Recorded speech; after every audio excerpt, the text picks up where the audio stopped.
When hinges creak in doorless chambers, and strange and frightening sounds echo through the halls, wherever candlelights flicker, where the air is deathly still, that is the time when ghosts are present, practicing their terror with ghoulish delight. Welcome, foolish mortals, to BattleBorn Productions' online video series, Villaging. I am Evan, your host, your ghost host. This episode of Villaging features a new building from Department 56, the Disneyland Haunted Mansion. You see, when Walt Disney created Disneyland, he had always intended for there to be some type of haunted house attraction. Well, when planning began on New Orleans Square in the late 1950s, Walt and his Imagineers at WED Enterprises saw an opportunity to add to his already popular park. The idea was to create a location for ghosts and spirits to have a place to retire to. Mr. Disney balked, however, at the idea of having a run-down, decrepit haunted building in Disneyland. He said, "We will maintain the outside of the house, and the spirits can take care of the inside." Well, the Disneyland Haunted Mansion is Department 56's take on Walt Disney's original haunted house at the park that started it all. So grab your grim grinning ghost and hop into your doom buggy, because this is a village building that deserves a closer look.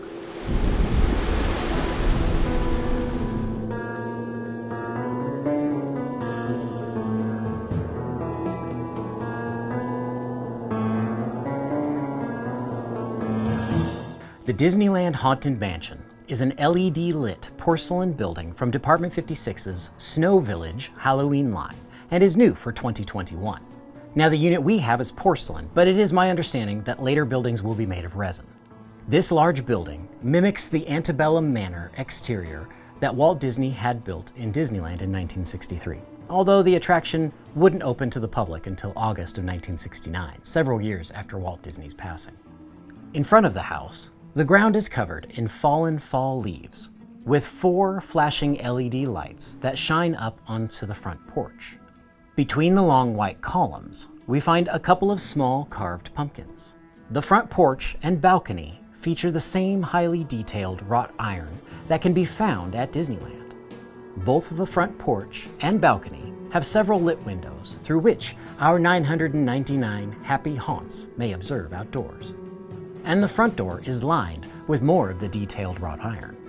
At the top of the columns, we find some spiderweb decorations and a couple more carved jack-o'-lanterns. On the roof, we find a short wrought iron rail, some more fallen leaves, multiple chimneys, and a lit turret that is surrounded by white railing. This may be the very turret that is at the top of the stretching room. So let's move on quickly before someone suggests their way out.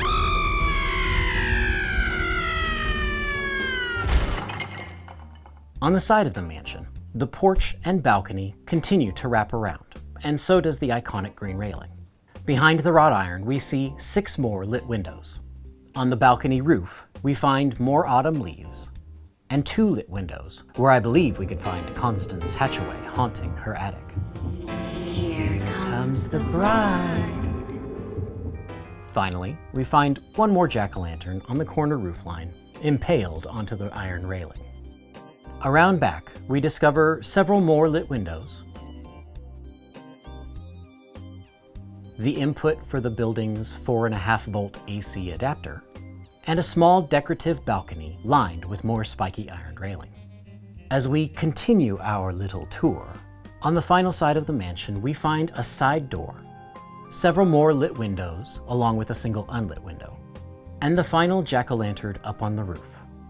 Department 56 has put so many details into the Disneyland Haunted Mansion that I found myself staring at it for an extended period of time. Again, the railing around the porch and the balcony looks so much like what you would find at the SoCal attraction. I even found spots where it looks like the artists added some paint to the railing to give a sense of age to the majestic manor. The leaves all over the ground and roof add a substantial splash of fall color, supplementing the Halloween feel of the piece. Looking up into the eaves, we find a couple of types of molding that step up the opulence of this high-end home. The paint is incredible, with very few mistakes that I could see. You could say its cadaverous pallor betrays an aura of foreboding. No, just stop. The building quality is also exquisite, as this house is a tank, and all of the little detail parts that were clearly added on to the porcelain structure were done so with great care. Again, I could find very few places where things didn't line up. But with every review, the positives also come with dismaying observations. The interior lighting, while subtle, is kind of boring, and the flashing LEDs on the front of the building don't stop. Like the Energizer Bunny of old, they keep going and going and going. The pumpkins D56 used to decorate are exactly the same. At least when Jack decorates the mansion for Halloween and Christmas, he uses different designs. And I think Department 56 tried too hard to split the baby when they made the Disneyland Haunted Mansion for their Snow Village Halloween line. See, they tried to Halloween up the piece by adding the fall leaves, spiderweb decorations, and pumpkins. But you won't find those on the building the majority of the time, so Haunted Mansion purists won't be pleased. And by keeping the Halloween accents so sparse, they didn't elevate the house to the Nightmare Before Christmas overlay level that is so beloved by many. So the NBC fans aren't going to be overly excited about this piece either. And let's face it, we Disney fans tend to be overly critical when it comes to an iconic attraction such as this. And perhaps there's really no way to truly please all of us. However, if a company is going to partner with Disney and take on a task like reproducing the Disneyland Haunted Mansion, they'd better swing for the cemetery fences. Unfortunately, D56 couldn't quite get the ghost ball past the warning track, to mix my metaphors. I give the Disneyland Haunted Mansion 7 out of 10 pumpkins. I've seen many online ask whether or not this piece is worth the $300 that it's being charged for it. And my answer to you would be, depends. If you're someone who absolutely loves Disneyland's Haunted Mansion, and you must have it in your Halloween village, perhaps ponying up the dough for this unit will be worth it. And don't get me wrong, the D56 quality that we expect from the company, it is there. I'm just not quite sure it's $300 there. Personally, I was really looking forward to getting this piece and doing this review. I'm thinking, Department 56 is doing the Haunted Mansion, the one from my park, the one that I absolutely love. Take my money! And perhaps in my anticipation, I set the bar to a level that was unattainable. I just feel that D56 fell short. I mean, I gladly would have traded whatever the heck this is supposed to be for a removable schooner weather vane, which is a callback to Ken Anderson's ghostly sea captain story. And I normally don't have the building I review out when I close a video. Typically I just have the box. But I put this here to demonstrate how annoying these flashing lights are. They're annoying as heck. I will be opening this up and hardwiring those lights so that they're gonna stop flashing. And I know that that is gonna void my warranty, Department 56, but it's also gonna remove my liability that one of my house guests is gonna have a seizure because of the blinky blinky. So, as they say, look alive and comment below on what you think about D56's attempt at the Disneyland Haunted Mansion. Do you love it?